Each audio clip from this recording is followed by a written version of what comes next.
Dengan apa yang dapat kami berikan, kami penuhi amanat agung-Mu, menyelamatkan jiwa yang tersesat. Kami datang penuhi panggilan-Mu Tuhan. Dengan apa yang dapat kami berikan, kami penuhi amanat agung-Mu, melayani yang lelah dan berbeban. Urapi kami Tuhan dengan kuasa Roh Suci, berikan hati yang terbeban dan penuh kasih ilahi. Penuhi kami dengan kuasa dari tempat yang tertinggi, dan teguhkan semua kesaksian.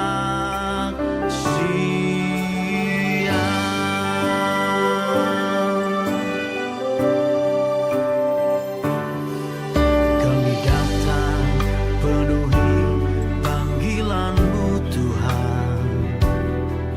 Dengan apa yang dapat kami berikan, kami penuhi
dan lautnya, indah menawan lembayung senja,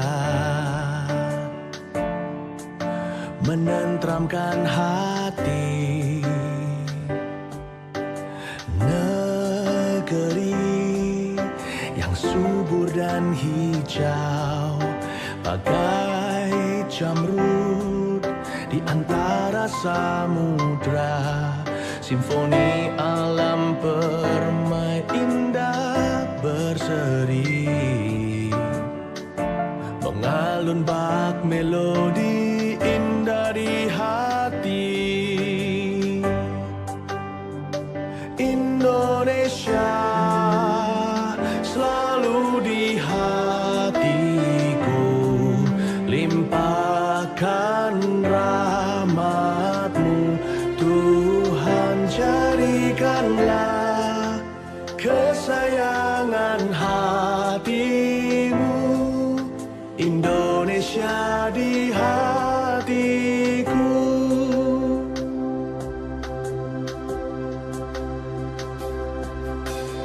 Negeri yang subur dan hijau, bagai jamrut di antara samudra. Simfoni alam permai indah berseri, mengalun bak melodi indah di hati.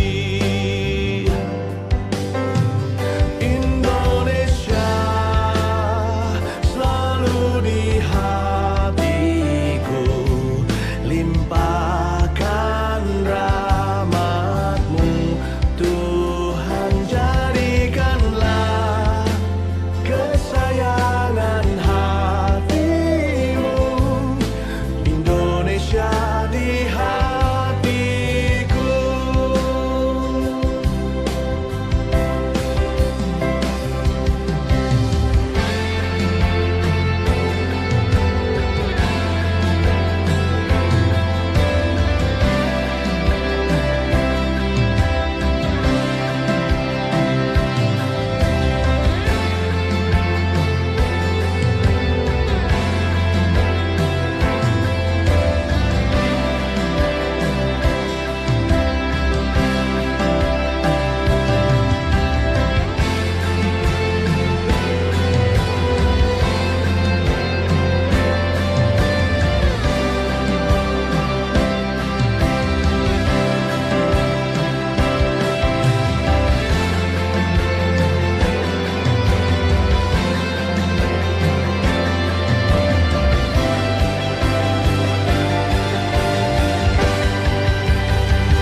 Indonesia selalu di hatiku, limpahkan rahmat-Mu Tuhan, jadikanlah kesayangan hati-Mu Indonesia di hatiku.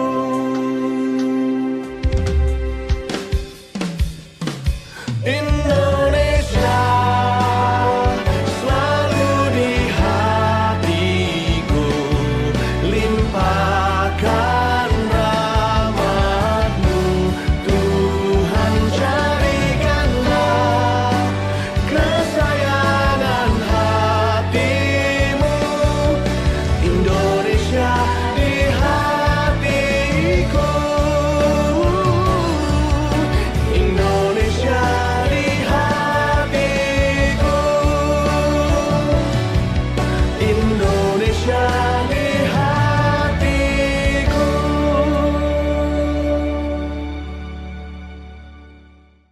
Halo jemaat yang dikasihi oleh Tuhan Yesus Kristus, tidak terasa kita sudah menginjak akhir bulan Agustus. Kita bisa mengambil waktu untuk flashback dan merenungkan hal-hal apa saja yang sudah kita lakukan yang membangun hidup kita. Mari sama-sama kita terus bertumbuh di dalam Tuhan Yesus Kristus dan menggenapi rencana Tuhan atas hidup kita. Kami juga mengucapkan welcome home bagi Anda yang baru pertama kali beribadah secara online di Gereja Mawar Sharon Kalimantan. Anda adalah saudara-saudari kami di dalam Tuhan Yesus Kristus. Kami juga mengajak untuk Anda terlibat di dalam Connect Group. Mari kita bertumbuh bersama-sama di dalam komunitas rohani. Connect Group adalah keluarga rohani. Kita dapat saling mendoakan, saling mendukung, saling menguatkan. Kita juga akan belajar kebenaran firman Tuhan yang menuntun kehidupan kita. Informasi terkait Connect Group Anda dapat scan QR yang tertera di layar Anda. Kita juga akan memberikan persembahan bagi Tuhan. Mari kita persiapkan yang terbaik. Anda bisa memberikan persembahan dengan cara transfer ke rekening Gereja Mawar Sharon atau juga Anda bisa scan QRIS yang tertera di layar Anda. Tanpa berlama-lama lagi, mari bersama-sama kita berdoa sebelum kita memulai ibadah hari ini. Bapa di surga, kami mengucap syukur untuk setiap pertolongan-Mu dalam hidup kami. Bahkan hari ini kasih setia-Mu tidak pernah putus-putusnya bagi setiap kami. Hari ini Tuhan, kami mau memberikan yang terbaik bagi Tuhan lewat pujian penyembahan kami. Kami percaya Tuhan bertahta dalam setiap pujian penyembahan kami. Dan kami juga percaya firman yang nanti akan kami dengarkan itu senantiasa memberikan kekuatan iman, peneguhan di hati kami untuk kami terus setia mengikuti Engkau. Hanya di dalam nama Tuhan Yesus Kristus kami sudah berdoa. Haleluya. Amin. Selamat beribadah. Tuhan Yesus memberkati. Dari perubahan di dalam alam roh. Allah kita tidak terlihat. Dia bekerja di tempat yang tersembunyi. Namun kita akan merasakan kuasa-Nya mengubah sekeliling kita. Itulah sebabnya penting sekali terjadi yang namanya perubahan paradigma atau pembaharuan akal budi. Karena ketika firman itu sungguh-sungguh kita pegang dengan segenap hati, maka firman itu berkuasa menciptakan sesuatu.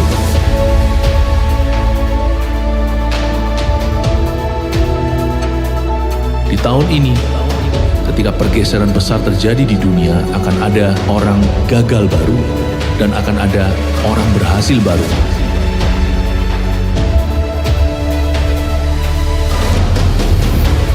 Pastikan kita berada di sisi penyertaan Allah. Inilah tahun pergeseran yang besar dan mujizat. Dengan kata lain, inilah tahun mujizat. Mari kita jalani tahun yang istimewa ini bersama dengan Tuhan, sebab mujizat kita menanti kita.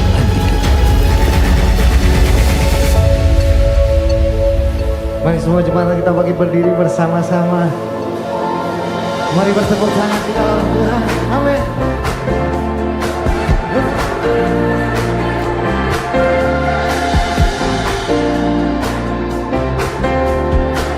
Come on everybody. Say. There's a light that shines with hope and grace through the sky. The mercy is there, we're alive. Let your glory pour out, Jesus.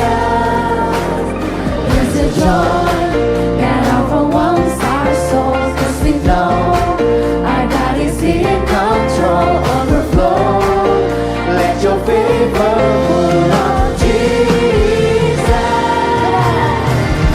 This is the day that the Lord has made. We will rejoice and be glad in it. This is the day that the Lord has made. We rejoice and be glad in it.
Kita mau sama-sama tinggikan nama Tuhan di tempat ini.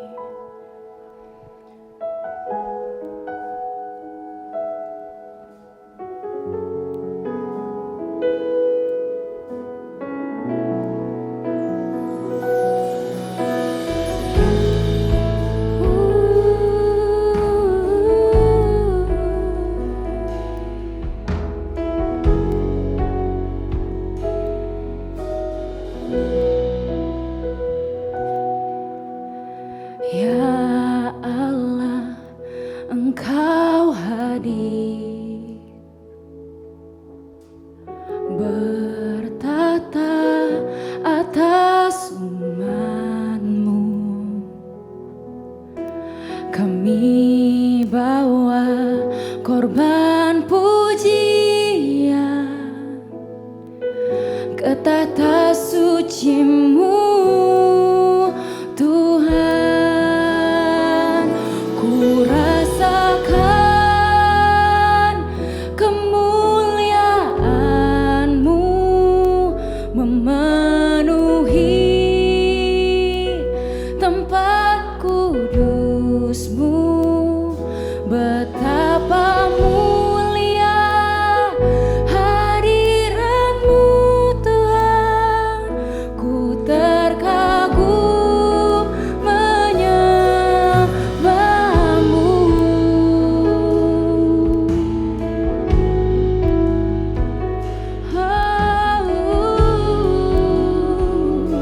Mari sama-sama nyanyikan dari Ya Allah, Ya Allah, Engkau hadir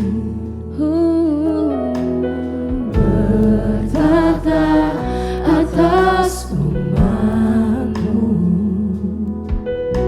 Kami bawa korban pujian ke tata suci-Mu, Tuhan. Kami rasakan, ku rasakan kemuliaan-Mu memenuhi tempat kudus-Mu. Betapa mulia hadirat-Mu, Tuhan. Ku terkagum menyembah-Mu. Beri sorak-sorak kemuliaan buat Tuhan Allah kita.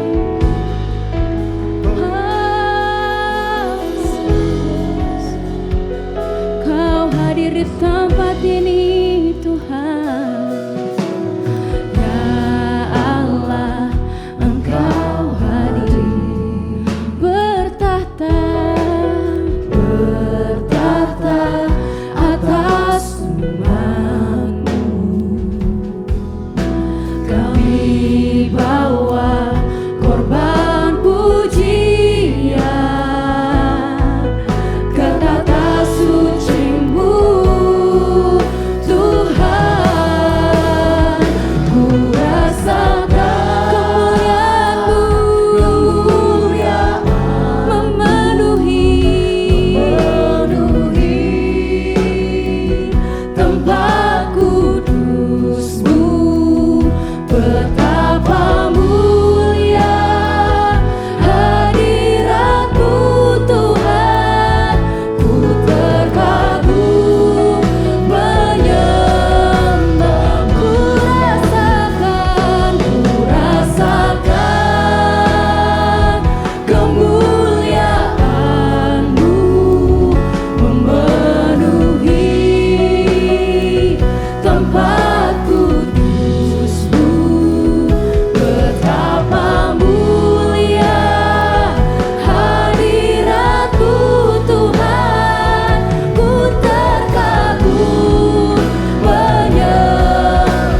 rasakan kemuliaan-Mu memenuhi tempat ini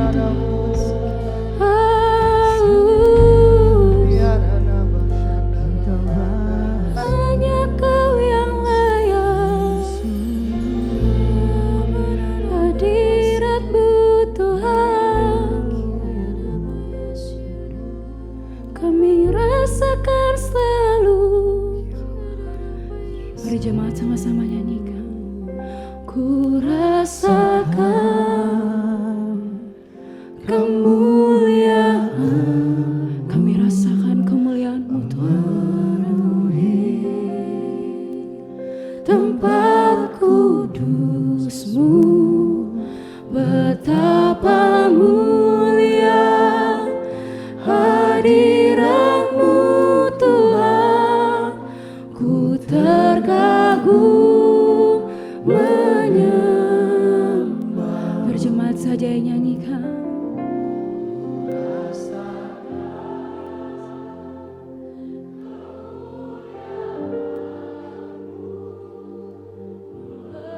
Penuhi tempat kudus-Mu, betapa mulia hadirat-Mu Tuhan, ku terkagum. Mari sama-sama angkat pujian-Mu. Ku rasakan kemuliaan-Mu memenuhi tempat kudus-Mu, betapa mulia hadirat-Mu Tuhan, ku terkagum menyembah.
yang duduk di tahta.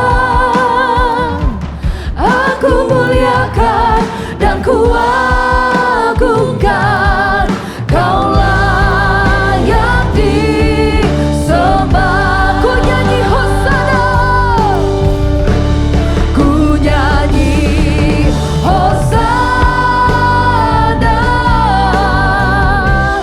bagi Rajaku yang duduk di tahta.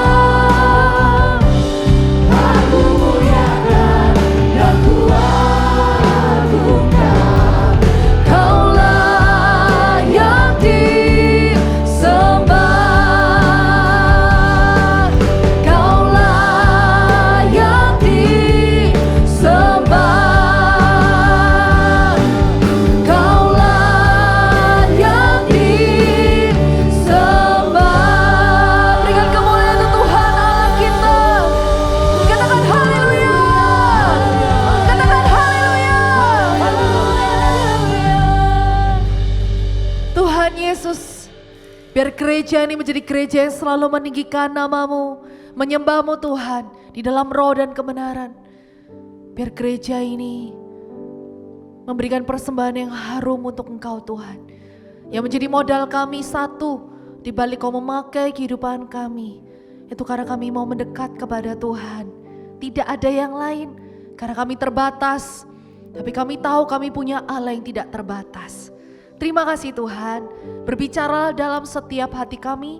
Dan biar setiap firman yang dibagikan itu ditanam di hati yang subur, berbuah-buah berkali-kali lipat.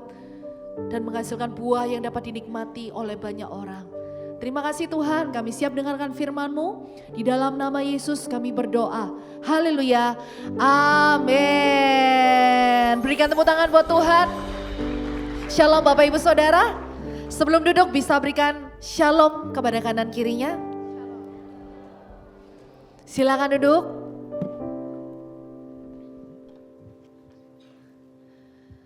Sepanjang ibadah 1 sampai 3, saya membagikan firman Tuhan dengan tema besar yaitu semua untuk kerajaan Allah. Di ibadah yang pertama saya menyampaikan tentang pesan di balik pesan terakhir Tuhan Yesus. Sebelum Tuhan Yesus terangkat ke surga, ternyata Tuhan memberikan sebuah mandat untuk kita kerjakan bersama-sama, yaitu menjadikan setiap orang murid dan membaptis mereka. Menjadikan setiap orang-orang itu tidak hanya orang Kristen, tapi betul-betul mengikut Tuhan sungguh-sungguh. Karena itu kerinduan Tuhan. Dan di ibadah yang kedua saya menyampaikan mengenai berkat di dalam visi, yaitu tentang bagaimana ketika kita hidup di dalam visi Tuhan, itu ada perkenanan Tuhan yang menyertai. Saya nggak bisa bahas semuanya, tapi kalau ada Anda memiliki kesempatan bisa dengarkan di YouTube GMS Kalimantan. Dan siang ini saya akan menyampaikan kebenaran firman Tuhan dengan judul Pemberian Sederhana yang Menggerakkan Tuhan. Kita buka bersama-sama di Markus 12 ayat 42 sampai 44. 41 sampai 44. Judulnya adalah persembahan seorang janda miskin. Kita baca bersama-sama ya supaya nggak ngantuk. Ayat 41 dalam hitungan 1, 2, 3. Pada suatu kali, oke kita baca bersama-sama ya. 1, 2, 3. Pada suatu kali Yesus duduk menghadapi peti persembahan dan memperhatikan bagaimana orang banyak memasukkan uang ke dalam peti itu. Banyak orang kaya memberi jumlah yang besar. Lalu datanglah seorang janda yang miskin dan ia memasukkan 2 peser yaitu 1 duit.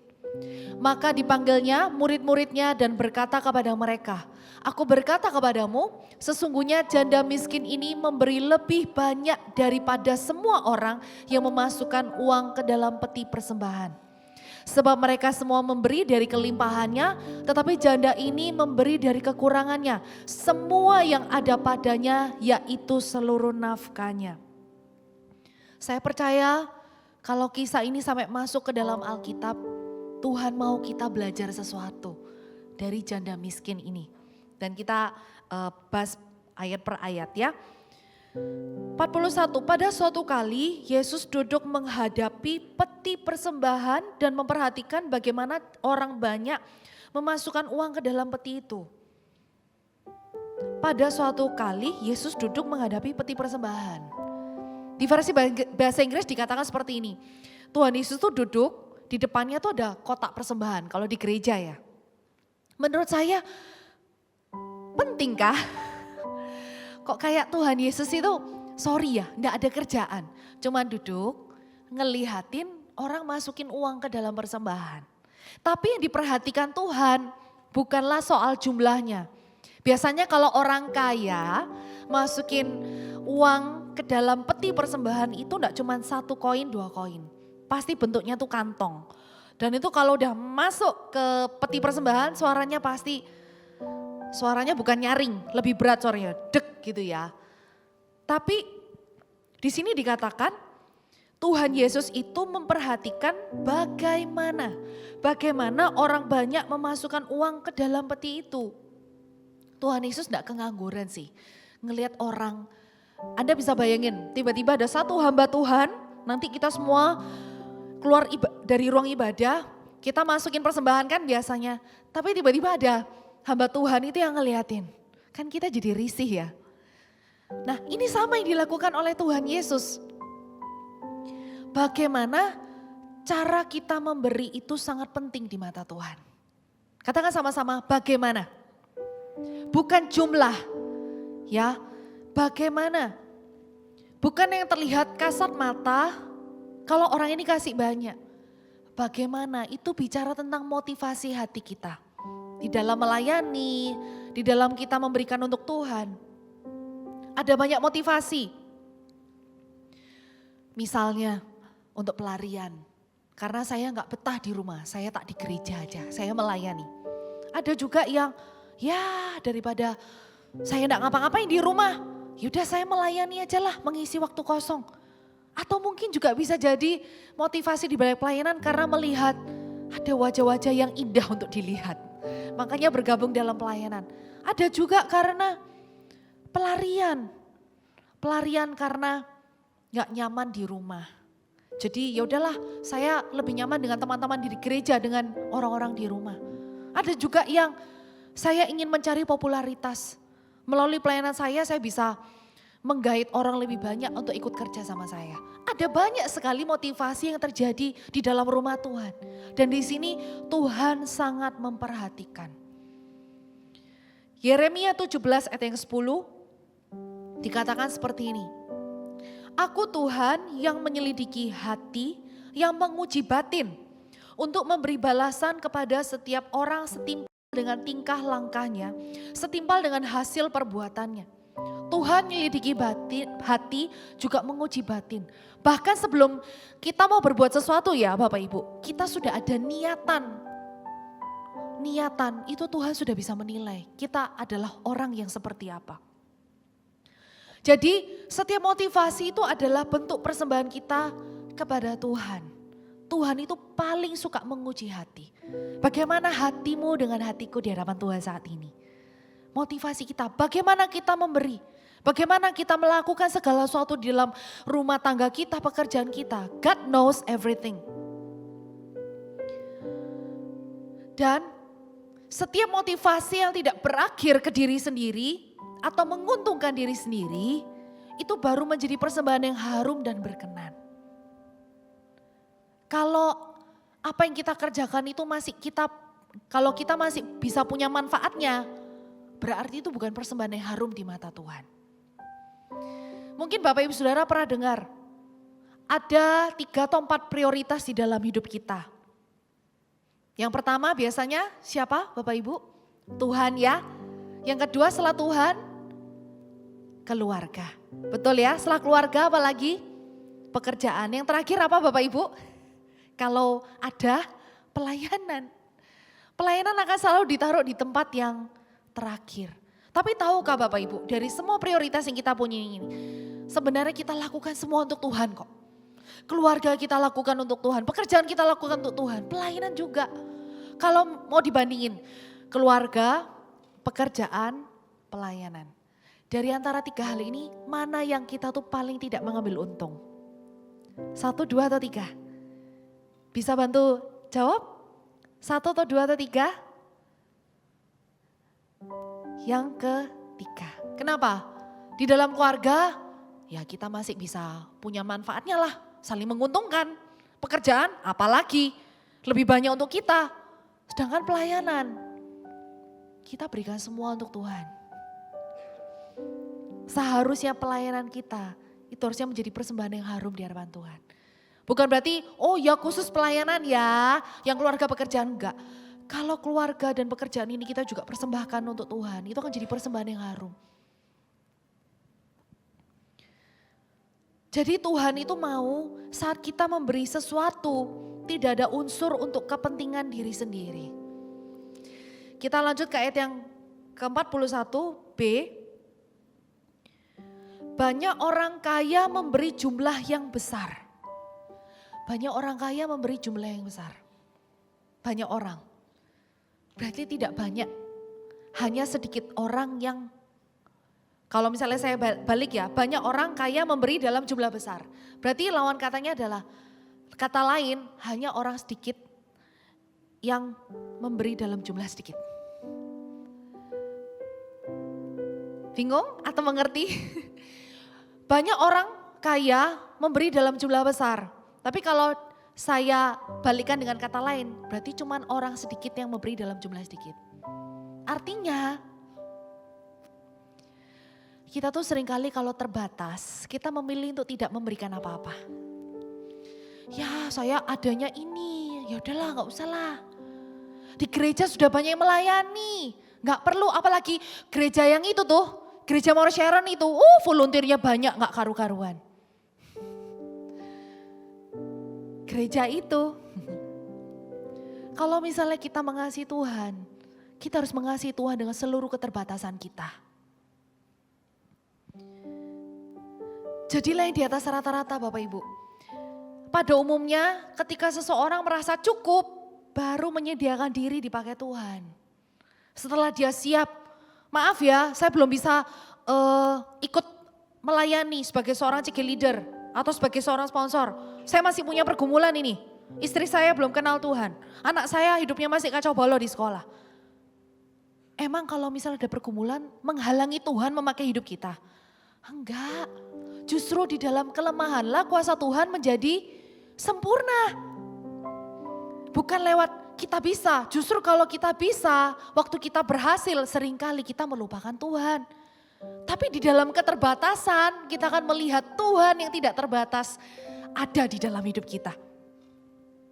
Jadi jangan menunggu kalau sudah punya, kalau saya sudah dijawab Tuhan baru saya melayani. Berarti cinta kita kepada Tuhan itu bersyarat. Bukan tulus. Contohnya, kalau kita dipercaya lebih oleh pemimpin rohani atau siapapun, itu pasti dengan sebuah pertimbangan dan kepercayaan. Jangan sia-siakan kepercayaan. Saya kasih ilustrasi, misalnya gubernur di Kalimantan ingin membangun jalan tol, mungkin bukan lagi Balikpapan Samarinda. Misalnya katakan apa ya, Samarinda Bontang. Ya misalnya nih Samarinda Bontang, amin saya doakan. Nah kemudian kita ini yang sebagai kontraktor tiba-tiba dapat disuruh tender. Dan kita ini adalah orang pertama. Bayangin kalau kita nih orang pertama dapat tender. Masa sih kita punya alasan, waduh sorry ya Pak modal saya sedikit. Saya belum punya banyak pekerja. Gak bisa, sorry. Kalau Anda jadi orang tersebut, masa sih dibiarin aja dapat kesempatan berharga kayak gitu. Pasti kita akan berusaha cari cara, gimana caranya supaya aku bisa punya banyak tukang untuk bangun, nyiapin keperluannya, pendanaannya, dibuat RAB, budgetnya gini, sebagainya. Kita akan usahakan karena kita ini orang pertama yang dipercaya oleh gubernur untuk bangun jalan tol. Masa dengan segampangnya, sorry ya Pak, saya nggak bisa. Masa kita tuh sorry ya, kita tuh kalau gitu tuh kayak kurang pinter gitu loh. Sudah dapat kepercayaan, kita tuh orang pilihan pertama. Let's do our best. Nggak usah mikir saya mampu gak ya? Loh, kalau kita sudah ditunjuk berarti orang yang menunjuk kita tahu bahwa kita mampu. Amin. Jadi jangan selalu pakai jurus sut menghindar gitu ya. Kalau misalnya kita nih bukan pilihan pertama, ya oke lah. Tapi kalau sampai kita nih pilihan pertama dan kita menolak, jangan sia-siakan kesempatan itu. Kalau Anda dipanggil untuk meneruskan sebuah panggilan Tuhan atau pekerjaan apapun itu, lihatlah itu sebagai kepercayaan dari Tuhan. Jangan sia-siakan. Karena kita ini cenderung melihat selalu kurangnya kita dibandingkan dengan kesempatan Tuhan bisa bekerja melalui keterbatasan kita. Jangan selalu melihat kurangnya saya minder, saya gak berani di depan banyak orang. Gak harus di depan banyak orang. Tapi lihatlah, oh iya ya saya terbatas tapi Tuhan bisa bekerja melalui saya. Bisa bayangin gak kalau kita tuh membuka diri, apa yang dapat Tuhan kerjakan? Apa yang dapat Tuhan kerjakan melalui anak yang cuma punya 5 roti 2 ikan. Kalau dia tidak menyediakan diri, apakah mujizat akan tetap bekerja? Saya tanya, tetap bekerja atau enggak? Percayalah, mujizat akan tetap bekerja tapi bukan melalui kita. Jalan tol akan tetap dibangun enggak? Samarinda Bontang yang tadi saya ceritakan. Tetap dibangun sekalipun kita menolak. Dan jalan tol akan tetap dibangun tapi bukan melalui kita. Kesempatan tidak akan selalu ada. Jadi kalau saya kok merasa ibadah ini saya harus bicara banyak soal itu. Kalau Anda tiba-tiba dapat kesempatan, please do your very best. Jangan kecewakan orang, jangan buat orang patah hati, jangan buat orang itu sedih karena kita. Karena kita tuh sedang membawa nama Tuhan di hidup kita. Amin. Saya catat di sini. Mujizat akan tetap bekerja baik melalui kita atau tanpa kita. Tuhan akan tetap bergerak. Tapi untuk kita ada di dalamnya atau enggak, itu adalah keputusan kita. Kita lanjut ya di ayat 42. Lalu datanglah seorang janda yang miskin dan ia memasukkan 2 peser yaitu 1 duit. Tuhan itu sama sekali tidak tertarik dengan banyak orang kaya memberi dalam jumlah besar. Seperti yang dijelaskan di 41b. Tapi ada satu yang menarik perhatian Tuhan. Seorang janda yang baru aja dapat gaji, saya nggak tahu gajinya dapat dari mana. Dia kerja apa, nggak dijelasin di Alkitab. Tapi dia cuma punya 2 peser koin. 2 peser koin ini adalah mata koin terendah di dalam seluruh negara yang ada. Coba kalau Anda pergi ke negara-negara, Indonesia aja nggak usah jauh-jauh. Mata uang terkecilnya apa? Koin ya, 100, 200, 500, paling banyak 1000. Ini kalau dirupiahkan, paling cuma berapa ribu aja. Tapi dia serahkan semua untuk Tuhan. Dia jalan dengan terbungkuk-bungkuk. Karena janda ya, mungkin dia juga agak malu-malu. Tapi dia taruh aja itu di peti persembahan. Dan suaranya pasti nyaring, celing. Bukan buk gitu ya, celing.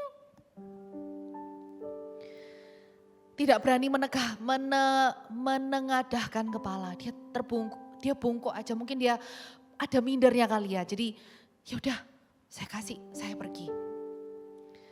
Dan mungkin dalam hatinya, ini saya tuh kalau baca firman kadang tuh suka membayangkan. Mungkin dalam hatinya dia bilang kayak gini, Tuhan ini satu-satunya kesempatan saya bisa kasih. Sorry ya Tuhan belum bisa kasih banyak. Tapi aku mau tetap kasih Tuhan. Gak apa-apa, gak makan gak apa-apa. Makanan bisa dicari, tapi kesempatan untuk memberi belum tentu ada. Dia hari itu korban gak makan. Karena di ayat 44 dijelaskan, dia memberikan seluruh nafkahnya 1 hari itu. Siap-siap gak makan.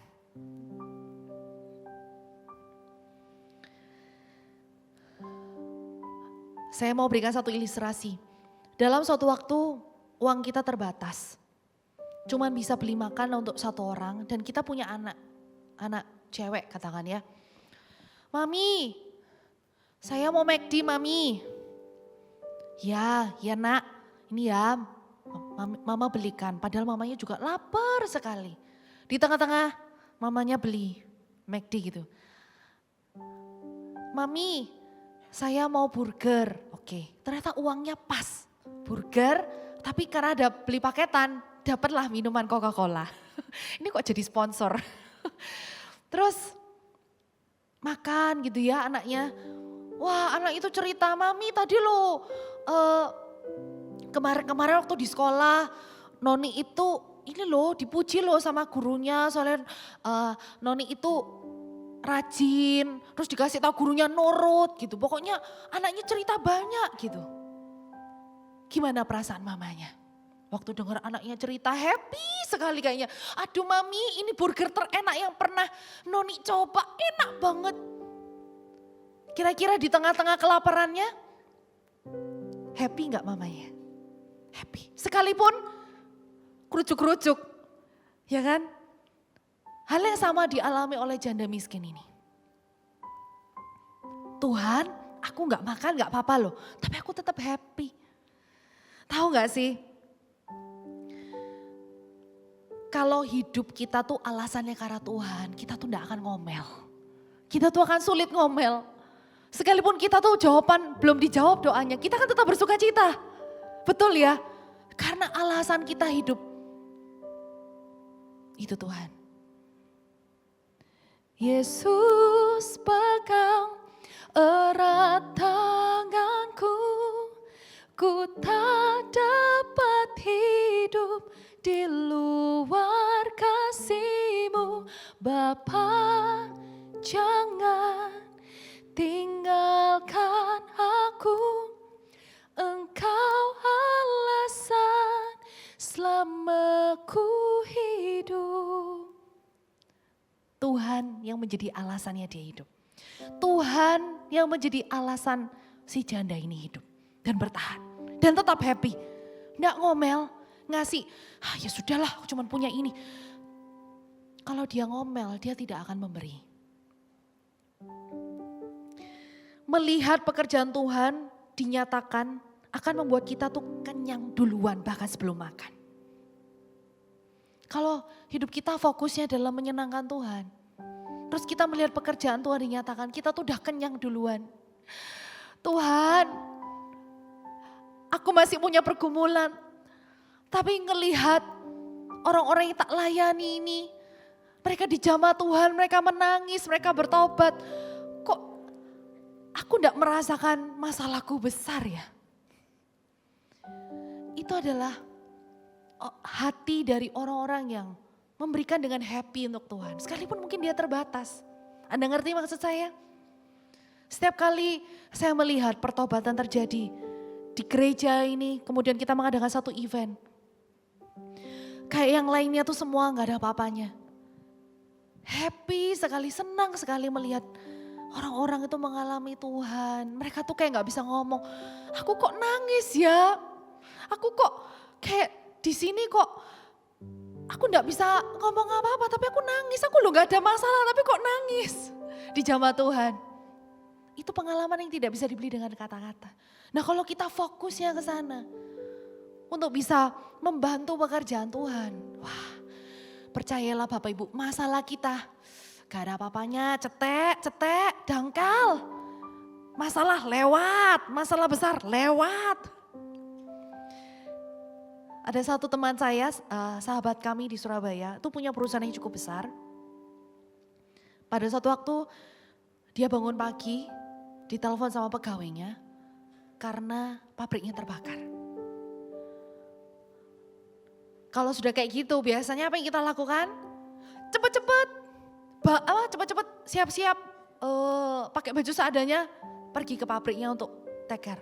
Tapi orang ini enggak orang ini bilang, orang ini enggak gila ya.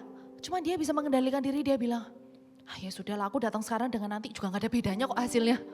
Jadi dia dengan tenang dia bawa dalam doa, Tuhan pabrikku ngalamin seperti ini. Tapi Tuhan tuh berikan damai sejahtera, Tuhan tuh berikan kita kekuatan untuk melewati.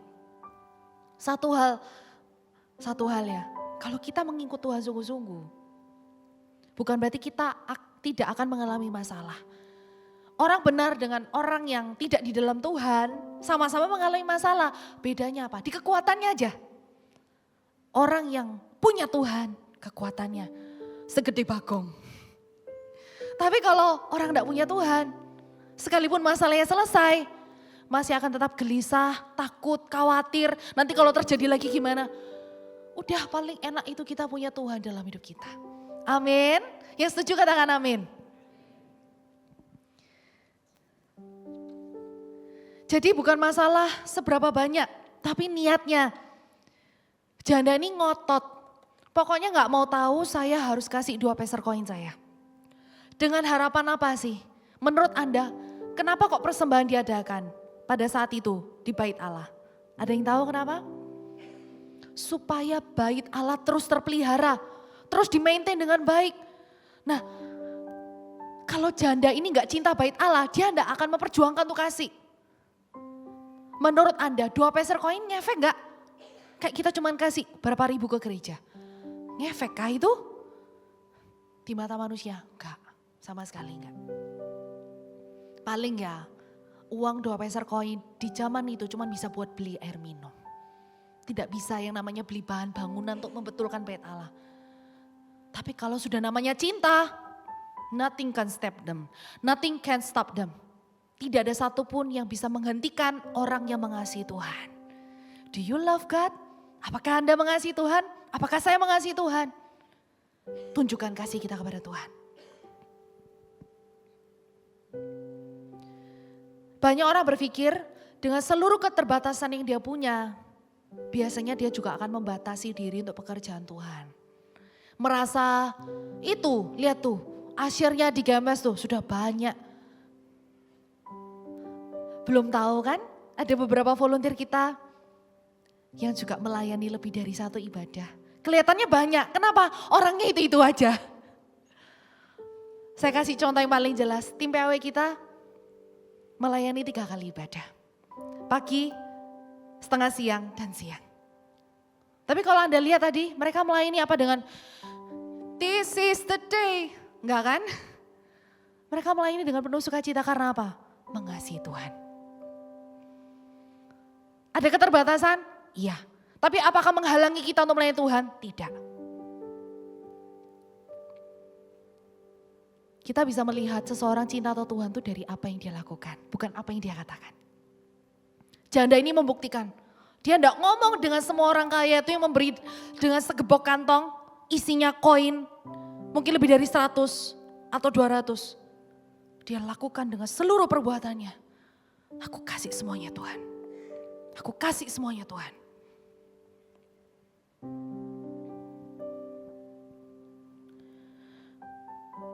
Kalau kita mengasihi, kita akan memperjuangkan sekalipun kita sendiri terbatas. Apa sih yang kita lakukan buat Tuhan? Apa yang bisa kita lakukan buat Tuhan? Bulan September akan ada CG Fund. Dan kalau misalnya kita mau ngajak orang untuk ikut CG, itu kayak gini loh. Anak kecil berusaha untuk bantu mamanya cuci piring, hasilnya tetap kotor kok. Tadi saya ada cerita di ibadah yang saya lupa pagi atau siang.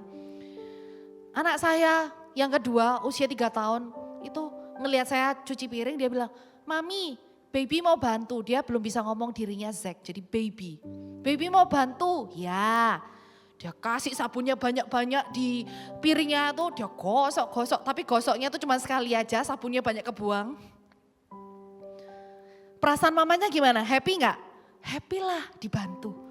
Tapi hasilnya signifikan nggak? Enggak, tetap kotor piringnya. Ya saya harus cuci lagi. Pekerjaan kita di dalam Tuhan tuh kayak gitu. Tuhan bisa melakukan semua sendiri nggak? Sangat bisa. Tuhan punya banyak malaikat nggak? Ada banyak. Udah nggak perlu ditanya. Tapi Tuhan itu gimana senang kalau ada anak-anaknya yang mau membantu. Sekalipun hasilnya mungkin cuman ya 10%. Gak apa-apa. Tuhan itu selalu melihat bagaimana cara kita memberi. Motivasi kita. Saya juga kasih contoh. Masakan kalau misalnya kita punya orang yang kita kasih atau pasangan kita sendiri, suami atau istri lah ulang tahun. Oh karena udah banyak yang kasih, yaudah saya gak usah kasih. Oh bisa-bisa dikunci dari dalam, gak boleh tidur di kamar. Anda ngerti gak maksud saya? Apa gara-gara banyak orang memberi untuk Tuhan, banyak orang memberi untuk gereja. Gereja itu sudah banyak yang kasih kok, sudah banyak yang nyumbang. Loh emang Tuhan melihat itu?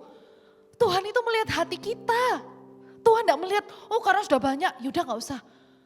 Semua itu akan selalu diuji lewat perbuatan dan pikiran kita. Jangan pernah berpikir karena gerejanya sudah besar, yaudah saya gak usah melayani. Karena masing-masing kita itu akan selalu diuji hati kita seperti apa. Kenapa seseorang yang begitu sederhana bisa dipakai Tuhan jadi contoh untuk kita bisa belajar? Kenapa janda ini bisa dipakai Tuhan jadi contoh buat kita? Karena pemakaian Tuhan dalam hidup kita bukan karena kita spesial, tapi karena kita lebih haus. Kalau saya ada di tempat ini, saya melayani di sini. Kalau saya dipercayakan, bukan karena saya spesial, saya nggak lebih baik dari Anda. Percayalah, saya masih kurang banyak pengalaman. Senior saya, suami saya masih jauh lebih baik. Tapi kenapa kok saya mau tetap melayani, saya dipakai Tuhan. Karena saya lebih haus, itu aja, nggak ada yang lain. Bukan karena saya spesial. Kenapa janda ini dipakai Tuhan? Karena dia haus untuk kasih. Amin Bapak Ibu.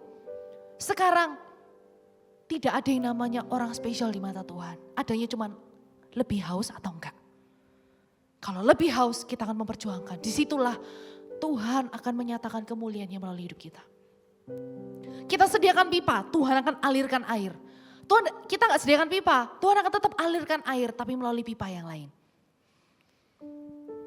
Kenapa Daud dipakai Tuhan? Karena Daud haus. Saul enggak haus. Saul cuman sebatas menjadi raja. Daud tidak hanya menjadi raja, dia menjadi seorang gembala untuk bangsanya sendiri.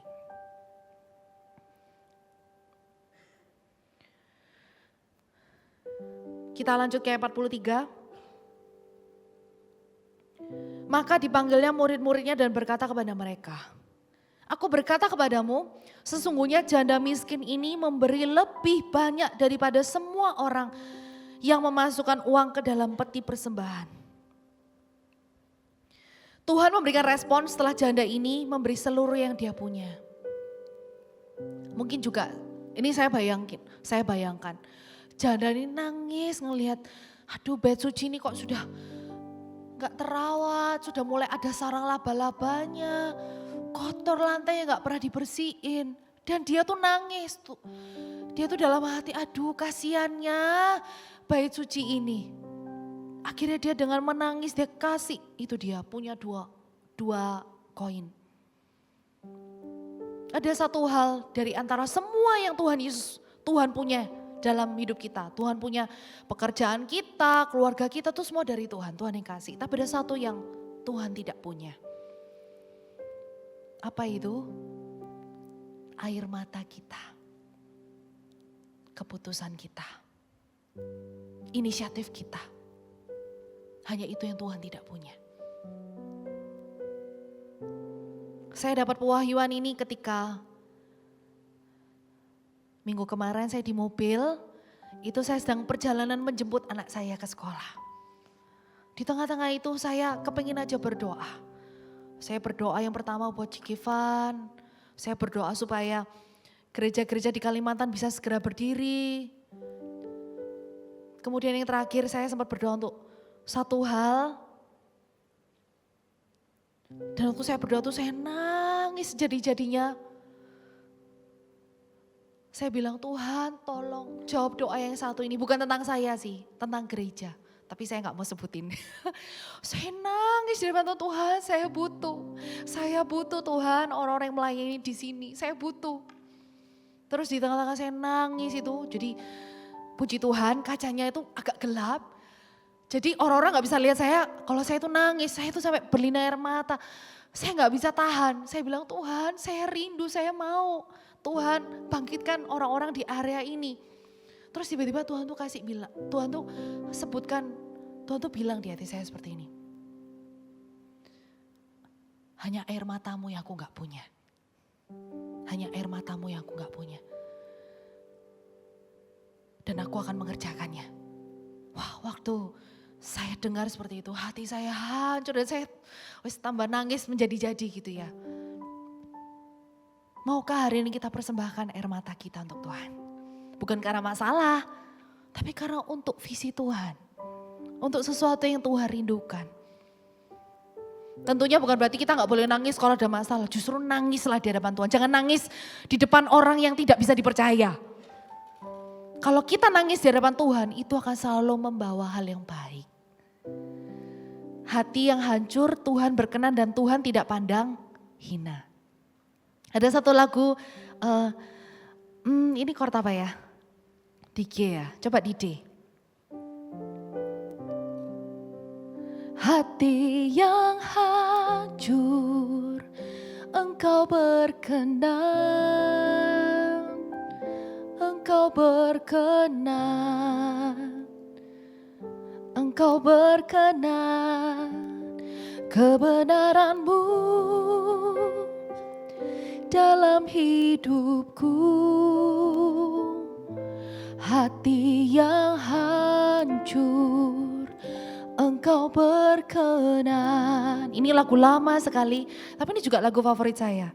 A broken spirit and a contrite heart. Hati yang penuh dengan penyesalan. You were not despised. Engkau tidak abaikan. Jadi waktu kita bawa air mata kita di hadapan Tuhan, itu akan menjadi sesuatu yang harum. Apalagi ya Bapak Ibu, apalagi. Kalau kita nangis buat orang-orang yang belum kenal Tuhan. Kita nangis buat jiwa-jiwa. Masa bisa Pak, Bu? Bisa, saya ngalamin. Saya itu adalah kalau saya digolongkan, saya adalah salah satu orang paling cuek di dunia. Saya itu cuma bisa mikirnya diri sendiri. Tapi sejak saya mengenal Tuhan, saya bergabung di gereja ini. Saya diajarin Tuhan untuk bisa nangis buat jiwa-jiwa. Aduh, tapi itu terjadi.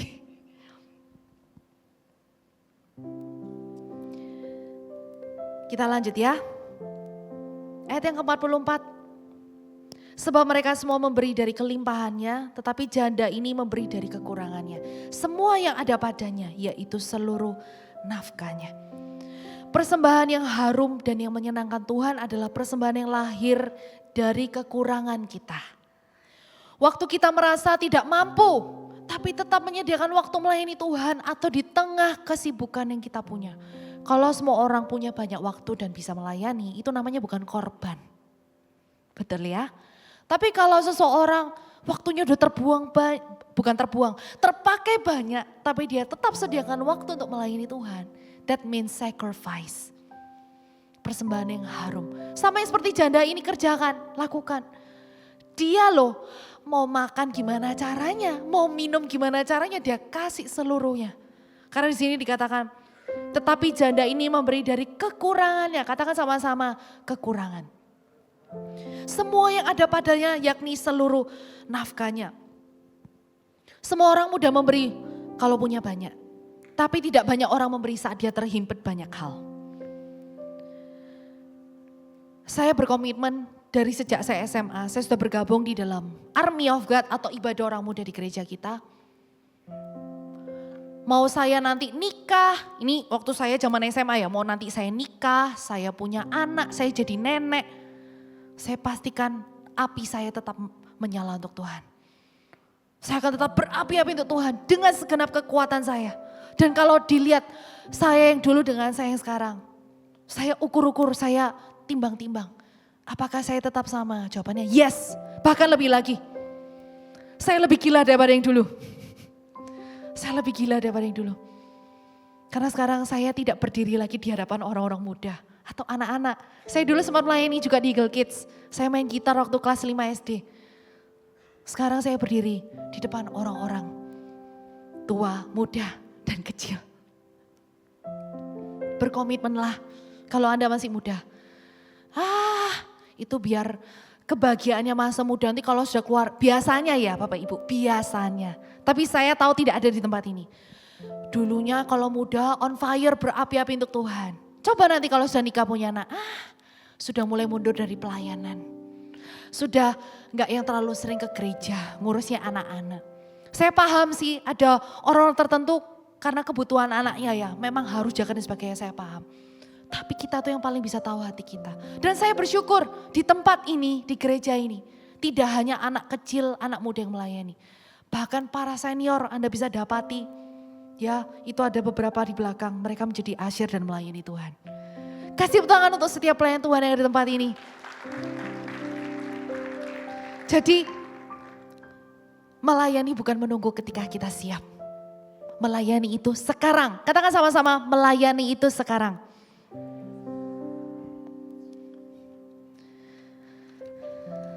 Dan di tengah-tengah saya melayani Tuhan, puji Tuhan, Tuhan take care anak-anak saya. Tuhan take care anak-anak kami. Zoe tiba-tiba pada saat kami antar ke sekolah, dia bilang sama dedinya seperti ini. Dedi, nanti kalau Cece sudah besar, yang pertama dia sebutin ada 3. Yang pertama, Cece mau jadi office worker. Pokoknya kerja di kantoran gitulah. Terus yang kedua, Cece ini kepengen bisa kerja kayak Dedi Mami di gereja. Yang ketiga, saya lupa. Tapi yang kedua ini yang kami paling ingat. Loh, siapa yang ngajarin kamu untuk kamu bisa kerja di gereja? Biasanya kan kalau hamba-hamba Tuhan, ya anak-anaknya harus jadi hamba-hamba Tuhan. Enggak, buat kami memberikan kesempatan kamu jadi apa, yang penting kamu bawa nama Tuhan di hidupmu. Saya mikir-mikir sama suami saya, sama Koaan. Iya ya, kok bisa ya? Padahal kita tuh enggak pernah ngajarin Zoe untuk, Zoe nanti kalau kamu sudah besar harus jadi kayak Dedi Mami. Enggak pernah sama sekali. Kemudian saya ingat, oh iya ya, dia itu terinspirasi dari papa mamanya. Bersyukurlah, hai jemaat Tuhan, kalau seandainya Anda melayani dan Anda dilihat oleh anak-anak, pelayanan Anda akan menginspirasi anak-anak Anda. Itu ibarat seperti ada aroma wangi yang keluar dari kehidupan kita dan itu akan mengusik kehidupan keluarga kita. Ketaatan kita pasti akan diperhitungkan Tuhan, apalagi kesetiaan. Amin. Menurut saya yang Tuhan tunggu-tunggu adalah kehadiran janda ini. Betapa Tuhan menghargai sebuah hati yang rela memberi, bukan terpaksa namun bersuka cita. Jadi saya bisa bayangin di waktu itu Tuhan Yesus duduk. Dia mungkin ya sambil lalu lalang lihat, gak yang terlalu serius. Orang kaya sudah pergi, tiba-tiba datang satu ibu-ibu ini. Gak ada suaranya, benar-benar sunyi senyap dia jalan. Dan mata Tuhan tertuju kepada satu janda ini. Yang memberi dari kekurangannya. Yang memberi dari keterbatasannya. Yang tidak ngomel ke Tuhan. Tuhan sorry loh ya, aku cuma bisa kasih segini. Enggak. Dengan hati yang penuh sukacita, di tengah-tengah dia lapar. Dia taruh itu 2 peser koinnya. Orang yang seperti ini menarik perhatian Tuhan. Mata Tuhan ada di segala tempat mengawasi orang jahat dan orang baik. Tapi untuk orang kayak gini Tuhan gak bisa lepas sama sekali. Sama orang yang hatinya kayak gini. Mau menjadi seperti janda miskin ini. Memberi dari segala keterbatasannya. So, di dalam kesempatan nanti kita menjangkau di Cikivan. Apa yang bisa kita lakukan di bulan September nanti? Anda bisa catat, dimulai dari orang terdekat. Kita bisa mengajak diri orang terdekat. Emang hasilnya bakal seburuk apa kalau kita sudah berusaha ngajak baik-baik? Paling cuma ditolak. Tidak akan dikejar-kejar, dibunuh apalagi. Tidak mungkin itu. Jadi jangan takut duluan sebelum melangkah. Karena yang kita tawarkan bukan sesuatu yang salah. Kita tuh loh gak ngajak mereka sesat. Siapa yang di sini sudah mengalami kebaikan Tuhan bisa diangkat tangannya? Yang mengalami kebaikan Tuhan, puji Tuhan. Apa yang kita tawarkan ke mereka? Karena kita merasakan kasih Tuhan, kita juga kepengen orang merasakan kasih Tuhan. Di sini kan yang saya tahu di Samarinda tuh, kalau ada makanan enak itu kan cepat menyebar ya. Misalnya ada satu orang coba makan di restoran A. Ini ya sotonya enak betul, soto Banjar gitu ya. Masa kita tuh diem-diem aja. Pasti kita akan ngomong ke teman kita.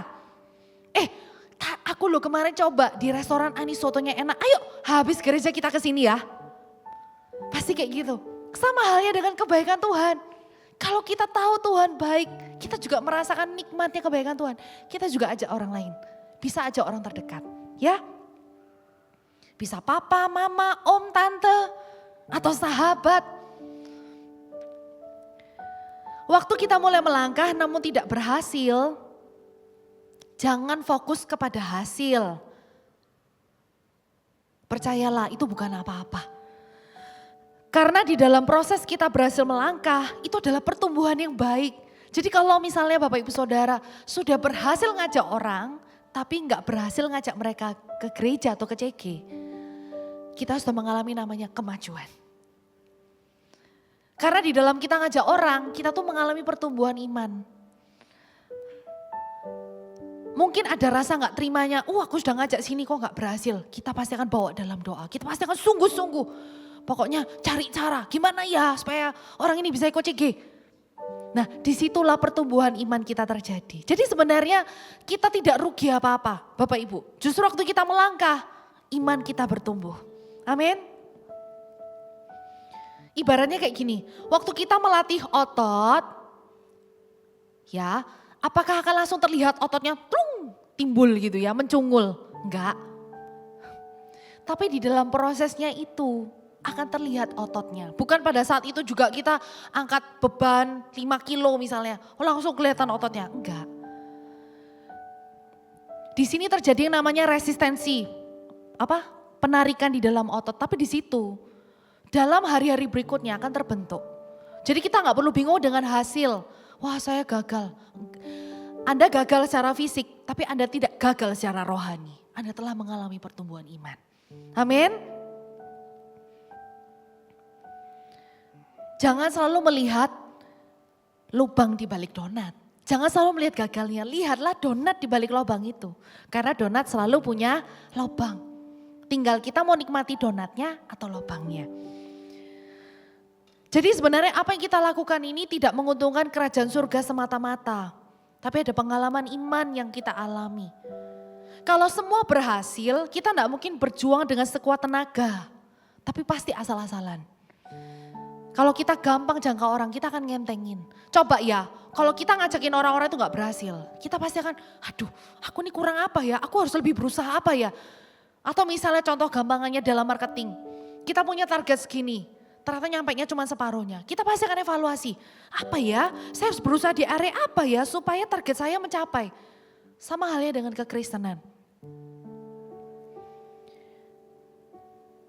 Kalau Anda tanya, apa saya pernah gagal ngajak orang datang CG dan ibadah? Pernah. Bahkan waktu saya sudah ada di sini, jadi hamba Tuhan, jadi ibu gembala, pernah gak ditolak? Pernah.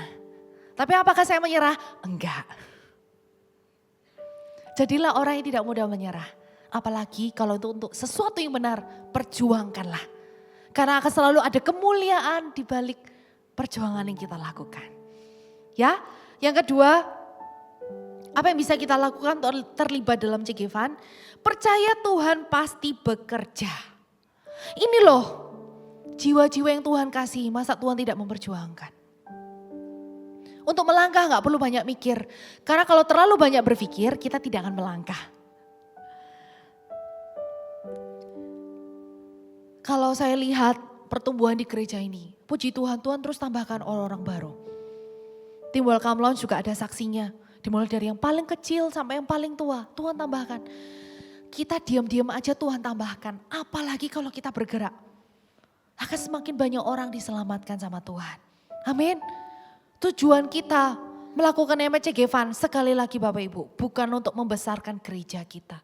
Kita akan sangat bersyukur kalau ada gereja-gereja lain yang bekerja bersama dengan kita.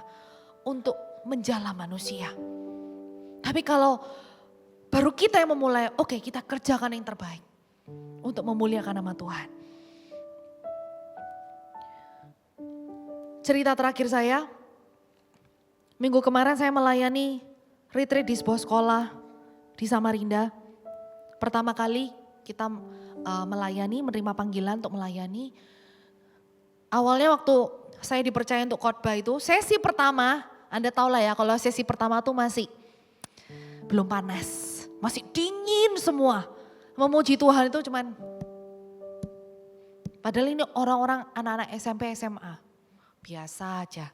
Firman Tuhan, saya membagikan firman Tuhan, biasa aja. Kebetulan handphone mereka diambil sama guru-gurunya, jadi mereka kan mau gak mau melihat saya seperti ini. Sampai satu titik saya sharing firman Tuhan, saya khotbah. Tiba saatnya altar call. Saya tantang mereka, siapa yang perlu Tuhan maju sekarang ke depan. Hampir lebih daripada separuh mereka maju. Padahal mereka yang dengerin firman Tuhan tuh ada yang kayak gini ya kan. Ada yang ngurusin kukunya gak tahu apa yang kotor ya kan. Maju dan mereka nangis-nangis di depan Tuhan. Nangis-nangis di depan. Sampai guru-gurunya juga ikut nangis, mereka gak nyangka terjadi lawatan Tuhan. Dan setelah altar call selesai, ada satu anak yang datang, C, kami juga kepengen bisa ngalamin itu di sekolah kami mau C, kami mau. Tadi, jadi ada 2 orang yang datang ke saya, satu ini dari sekolah lain, satunya ini dari sekolah yang tempat kami layani. Dia bilang, C, tadi loh saya ngelihat ada orang-orang yang, anak-anak itu yang pepal banget, anak-anak nakal banget C. Tadi tuh maju ke depan nangis loh C. Ih Tuhan bekerja dengan dahsyat ya. Iya Tuhan bekerja dengan dahsyat. Saya juga minggu lalu melayani di sebuah kampus yang cukup besar di Samarinda. Sekalipun responnya tidak banyak, tapi saya itu merasa sekali bahwa ini waktunya lawatan Tuhan dinyatakan. Ini harus jadi generasi selanjutnya. Dan saya gak mungkin bisa kerja sendiri. Oleh karena itu kita canangkan, Cek Evan, dimulai dari yang paling senior sampai yang paling kecil kita akan bergerak bersama-sama. Kita menangkan kota Samarinda. Amin.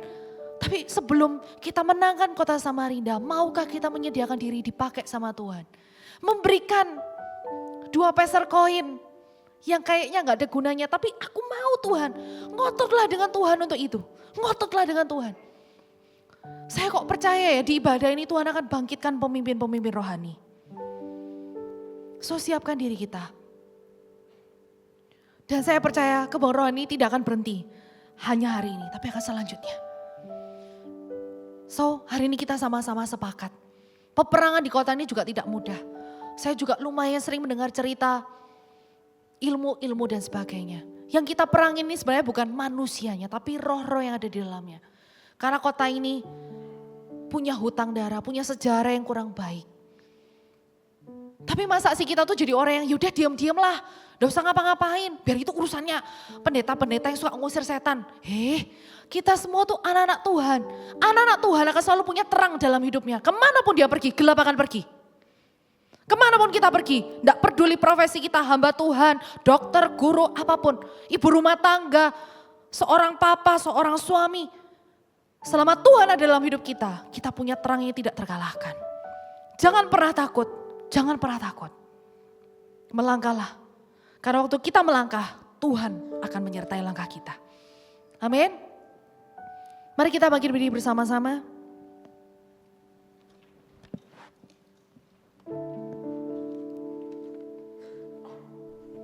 Silakan PAW.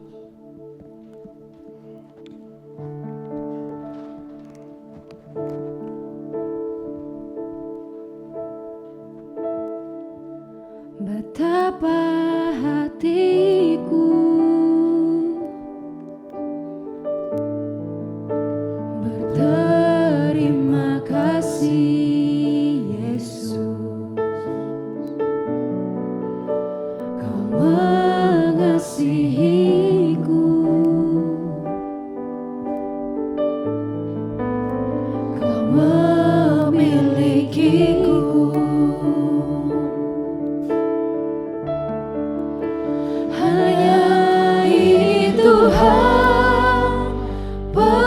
Persembahanku, segenap hidupku, jiwa dan ragaku, sebab tak ku miliki harta kekayaan yang cukup berarti untuk ku persembahkan hanya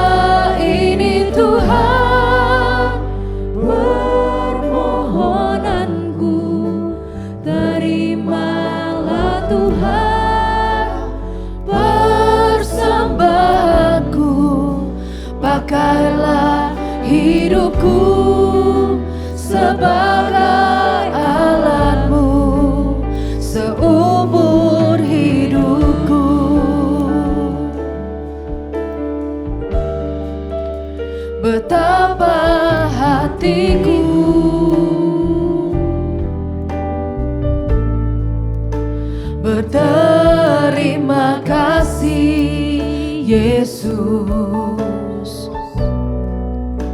Kau mengasihiku,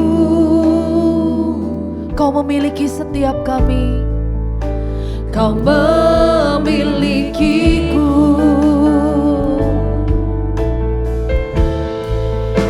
Hanya ini Tuhan persembahanku, segenap hidupku, jiwa dan ragaku, sebab tak ku miliki harta kekayaan yang cukup berarti untuk ku persembahkan. Hanya ini Tuhan permohonanku, terimalah Tuhan persembahanku, pakailah hidupku sebagai alatmu seumur hidupku. Hanya ini Tuhan persembahan kami, hanya ini Tuhan persembahan. Amin. Segenap hidupku, jiwa dan ragaku, sebab tak ku miliki harta kekayaan yang cukup berarti untuk ku persembahkan. Hanya ini Tuhan permohonanku, terimalah Tuhan persembahanku, pakailah hidupku sebagai alatmu seumur hidupku. Kalau Anda rindu mempersembahkan yang terbaik untuk Tuhan, letakkan tangan kita seperti ini di hadapan Tuhan.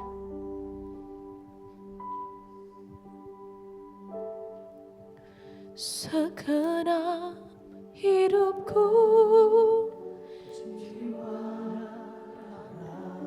terimalah persembahan kami Tuhan. Hidup kami yang penuh dengan kekurangan, keterbatasan, pakai kami yang terbatas ini Tuhan. Pakai kami Tuhan.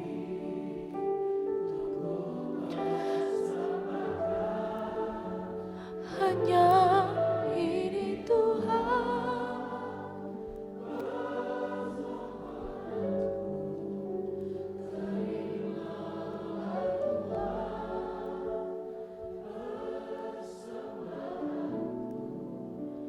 pakailah hidupku sebagai alatmu seumur hidupku. Pakai hidup kami Tuhan, pakailah hidupku sebagai alatmu seumur hidupku.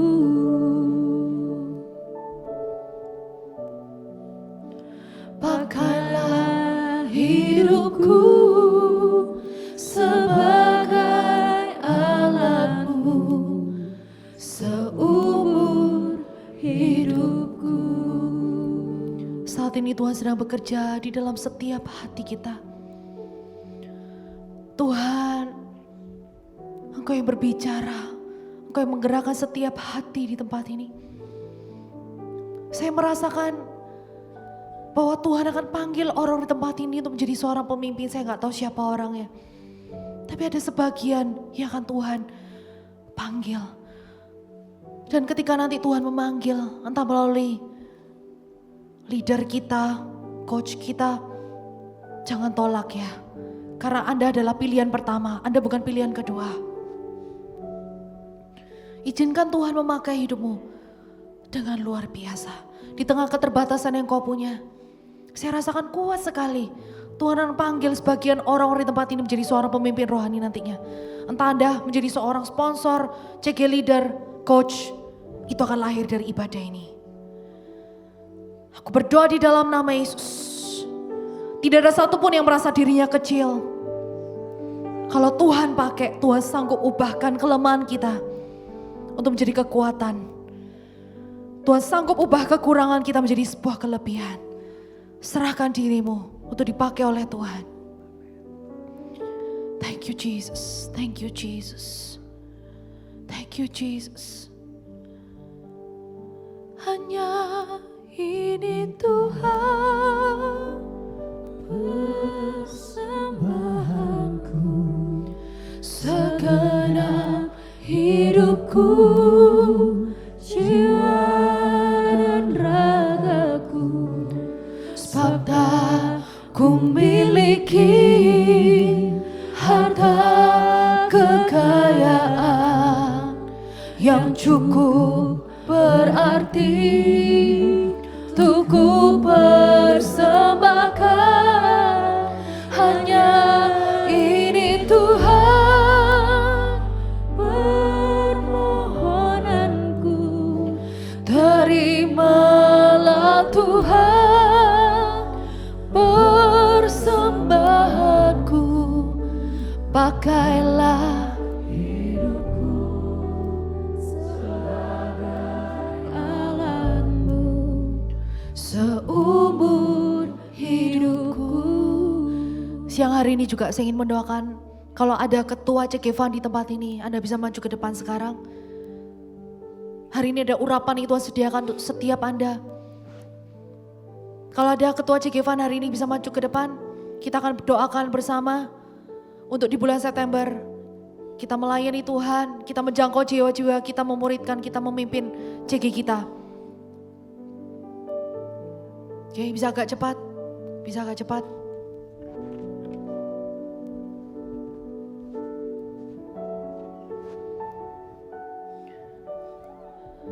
Oke, bisa kumpul di tengah, di sini kosong. Jemaat, arahkan kedua tangan kita ke depan. Karena mereka adalah pejuang-pejuang iman. Tentunya mereka tidak akan berjuang sendirian. Karena ada setiap kita akan support mereka. Untuk kita bersama-sama menjangkau jiwa. Yang di depan, angkat kedua tanganmu. Syara makara takara makara syira bararararararararara. Urini kira makara syara bararaya ramokuro sikiri. Ora makara syara barararararara. Haramokuro tekira makara syara bararaya kira mokuro sikiri. Ore mikila ya makara syara bararaya ramokuro sikira barararara. Ore mikira makara syara barararararara. Tanda-tanda ini akan menyertai orang-orang yang percaya. Tanda-tanda ini akan menyertai setiap ketua CGFAN. Mereka akan mengusir setan-setan demi namaku. Mereka akan berbicara dalam bahasa-bahasa yang baru bagi mereka. Mereka akan memegang ular. Dan sekalipun mereka minum racun maut, mereka tidak akan mendapat celaka. Mereka akan meletakkan tangannya atas orang sakit dan orang itu akan sembuh. Hai para ketua CGFAN, apa yang Anda lakukan ke depan nanti tidak akan mudah. Tuh, iblis akan berusaha gagalkan kita. Iblis akan berusaha alihkan fokus kita kepada permasalahan-permasalahan yang ada. Tapi ingat perkataan saya, jangan pernah menyerah. Karena di mana ada banyak harta, di situ ada banyak perompak. Melalui tangan-tanganmu, Tuhan akan bawa banyak jiwa. Melalui ajakan-ajakanmu, perbuatanmu, perkataanmu, akan lahir orang-orang besar. Percayalah dan terimalah urapan dalam nama Yesus. Urapan tidak hanya untuk membawa jiwa-jiwa, tapi urapan untuk membangkitkan pemimpin-pemimpin setelahnya. Di dalam nama Yesus. Receive in the name of Jesus. Jangan takut. Tantangan ini di depan tidak akan mudah. Tapi jangan takut, sebab yang menyertai kita lebih banyak daripada yang menyertai mereka. In the name of Jesus. In the name of Jesus. Thank you Tuhan. Thank you Tuhan. Thank you Tuhan. Thank you Tuhan. Kami sungguh bersyukur Tuhan. Ada di dalam kegerakan ini. Dan biar sampai akhir hidup kami, Kau dapati kami tetap ada di dalam panggilan Tuhan. Sampai masa putih rambut kami Tuhan. Biar kau dapati kami tetap setia di hadapan-Mu. Dan kami bersyukur kami ada di dalam gereja ini yang terus mengerjakan visi Tuhan. Libatkan kami ya Tuhan, libatkan kami. Jangan buang kami, libatkan kami. Terima kasih Tuhan, terima kasih. Meteraikan setiap kebenaran firman-Mu di dalam nama Yesus. Thank you Tuhan. Kami kembalikan segala pujian, hormat, kemuliaan hanya bagi nama-Mu. Di dalam nama Yesus kami berdoa dan mengucap syukur. Haleluya. Amin. Berikan kemuliaan buat Tuhan. Silakan duduk kembali. Saya ingin menyapa bagi Bapak Ibu Saudara yang baru hadir pertama kali di Gereja Mawar Syaron. Bisa dilambaikan tangannya. Puji Tuhan di tengah ada, tetap diangkat tangannya supaya asyar kita bisa melihat dan memberikan welcome card. Ada lagi yang di sebelah sini ada? Ada yang baru pertama kali hadir? Boleh? Tidak ada? Yang di sebelah sini ada? Di sebelah sana ada? Ada yang baru pertama kali hadir? Oke, kalau enggak kita berdiri sekali lagi. Kita berikan sambutan untuk untuk orang baru yang hadir. Dalam hitungan 1, 2, 3. Welcome home. Selamat datang di Gereja Mawar Syaron. Jangan lupa nanti setelah pulang ibadah, Anda bisa mampir ke Welcome Lounge, ada tulisannya. Untuk ditukarkan dengan souvenir. Oke? Dan buat Bapak Ibu Saudara yang sedang mengalami pergumulan setelah ibadah ini dan Anda rindu untuk didoakan, kami punya tim doa yang sudah memegang spanduk dengan bagi Anda yang mau didoakan, Anda bisa mampir ke orang-orang tersebut. Dan baptisan juga kita adakan di setiap ibadah yang ada. Jadi kalau Anda punya kenalan yang belum dibaptis, tapi sudah waktunya untuk dibaptis, Anda bisa ajak untuk ikut beribadah, setelah itu baru dibaptis. Ya, dan sudah selesai, kita mau memberikan persembahan untuk Tuhan. Kita angkat amplop persembahan kita di hadapan Tuhan.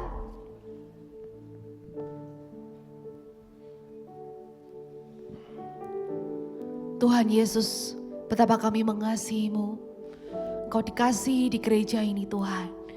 Tuhan, biar persembahan kami menjadi persembahan yang harum di hadapan-Mu. Persembahan yang akan membuat banyak gereja berdiri di Kalimantan. Setiap hamba Tuhan dikirim, setiap full timer dikirim juga Tuhan. Supaya kemuliaan-Mu ada atas seluruh bumi. Terima kasih Tuhan, kami bersyukur. Letakkan amplop persembahan kita. Dan angkat kedua tangan kita untuk terima doa berkat dari Tuhan. Terimalah berkat dari Allah Bapa yang mengasihi-Mu.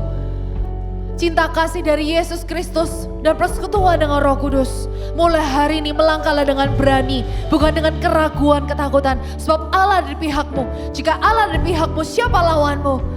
Bawalah pulang membawa kemenangan-kemenangan, sukacita, damai sejahtera.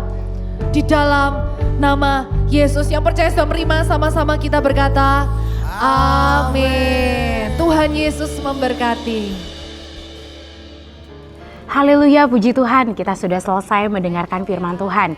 Kami percaya setiap firman yang ditaburkan tidak akan pernah sia-sia, melainkan bertumbuh, berbuah, dan kita juga mau menjadi pelaku-pelaku firman Tuhan yang setia. Amin. Dan kami juga mengajak bagi setiap Anda yang rindu untuk didoakan lebih lanjut, ataupun Anda rindu menerima Tuhan Yesus sebagai Tuhan dan Juru Selamat, atau Anda yang juga membutuhkan layanan baptisan dan lain-lainnya, Anda bisa scan QR yang tertera di layar Anda. Kami sangat senang untuk melayani Anda lebih lanjut. Dan juga bagi Anda yang berdomisili di Samarinda dan sekitarnya, kami mengundang Anda untuk beribadah secara onsite di Gereja Mawar Syaron Samarinda dengan jadwal yang tertera sebagai berikut. Dan juga di ibadah-ibadah umum terdapat ibadah Eagle Kids. Anda bisa mengajak anak-anak Anda untuk beribadah bersama-sama. Alamat Gereja Mawar Syaron Samarinda sendiri terletak di Jalan Belatuk 12. Kami nantikan kehadiran Anda. Sampai jumpa minggu depan, Tuhan Yesus mengasihi Anda.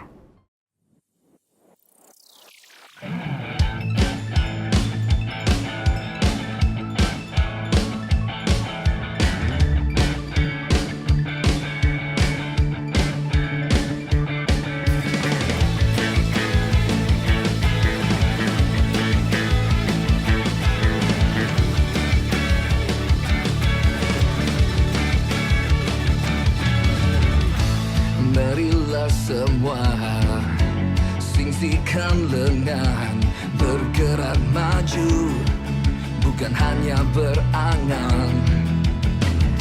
Kobarkan semangat, jangan berlelah, ikuti detaknya bagi jiwa-jiwa.